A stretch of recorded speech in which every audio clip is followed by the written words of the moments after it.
Hi, I'm Bob Bird with Bird Family Insulation. Thanks for watching. The video you're about to see is pretty sensational. In June of this year, which is 6 months ago, we encapsulated a crawl space, and we got a phone call Saturday that there was 2 feet of water. Yes, you heard me right. He had a swimming pool under his house. Our sump pump had failed. This video is how we resolved the situation for our homeowner. Take a look. There it goes. Yeah. Pump's going. Yeah.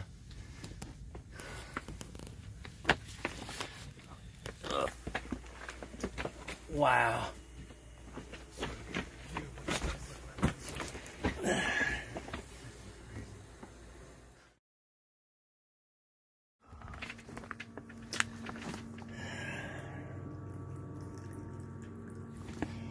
And so here I am, and I got water.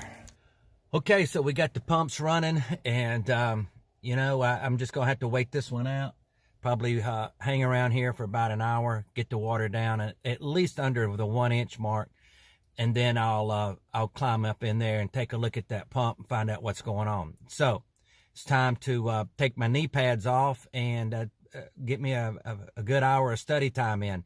Hope you're enjoying your coffee this morning. I'll see you in just a few minutes. Bye. Okay, we've been about an hour and a half in this crawl space this morning, going on 2 hours perhaps now. And we got a lot of this water pumped out.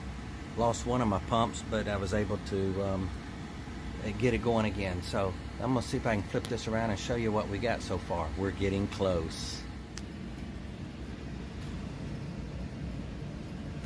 So you can see out here, that's the original sump pump. That's what failed.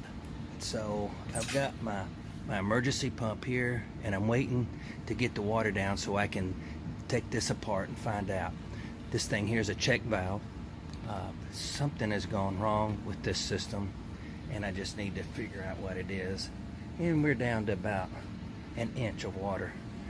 And then I've got my second pump going over here in the French drain.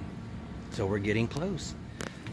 Okay, I'm gonna start taking the lid off of this pump assembly now that we got the water pumped down, where I can get in here and work on it. Does not smell like sewage, and it's nice and clean water, so I'm expecting this to not be a problem with mud in here.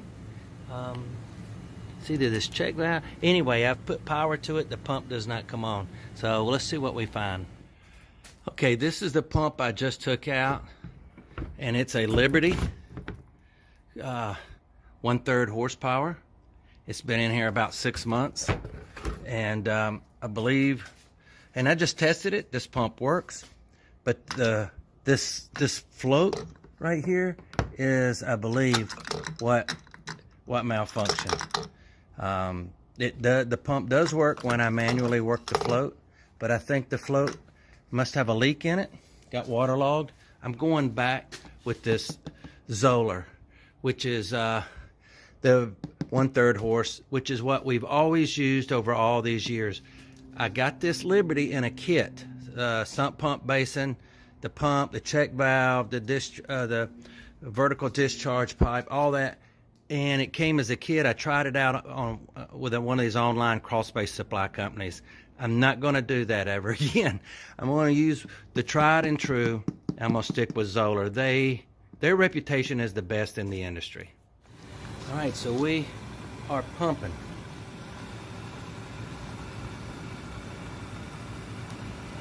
And you can see the water coming in all around the holes in the sump pump basin as it pumps down the French drain.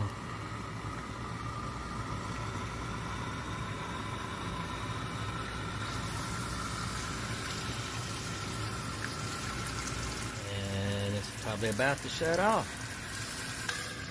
There it goes. The check valve then stops the water from back draining into the sump pump, and the basin will begin to fill up again as the French drain does its job, pulling the water out of the crawl space, draining all the water out of these low areas in the crawl space. Okay, we've got it, all the water pumped out of the crawl space, and we've installed the new pump, and everything's going according to plan. Got the dehumidifier, our moisture-matic dehumidifier going. It is currently 62% relative humidity in the crawl space, and I've got it set to maintain 55. And and it should do that without any problem once it dries out under here, which shouldn't be too long. And it is about noon on Sunday, and I got here about 7 a.m. shortly thereafter. So we're not too terribly long invested, and we're good to go.